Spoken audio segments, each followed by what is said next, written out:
Scientists spot hints of a potentially habitable planet near a dead star. When stars run out of their fuel and they die, they often burn out and turn into white dwarfs. First, they become a red giant, then a white dwarf. The remains of the stellar core, that consists mostly of electron degenerate matter.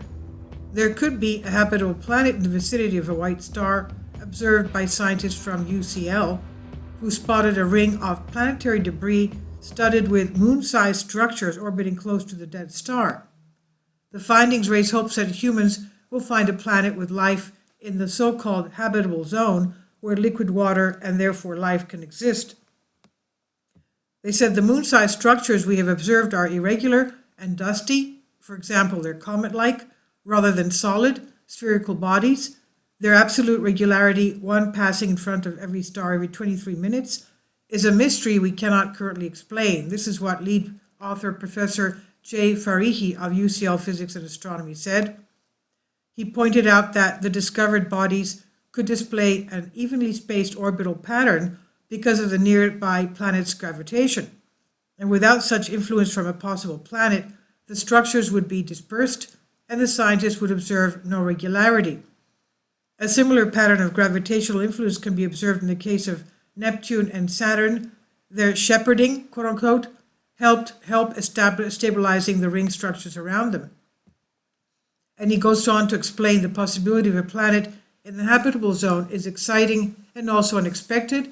We were not looking for this. However, it is important to keep in mind that more evidence is necessary to confirm the presence of a planet. We cannot observe the planet directly, so confirmation may come by comparing computer models with further observations of the star and orbiting debris.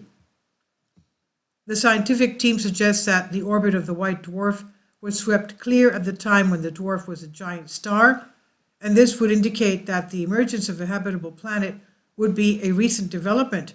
So if that's the case, the area would be habitable for at least 2 billion years. Our sun is among those stars which will at some point, quote unquote, die by becoming a white dwarf in a few billion years. First, of course, becomes a red giant and then implodes to become a white dwarf. Therefore, Farihi noted that the new UCL study has somewhat provided a glimpse into the future of our own solar system.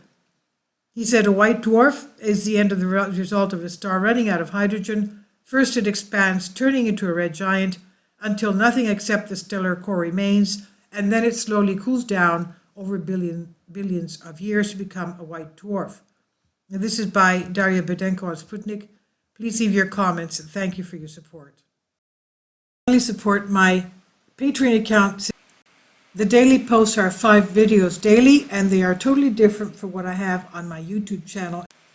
Thank you so much for your support and that you find all my content so interesting. You'll find the Patreon account details in the description box.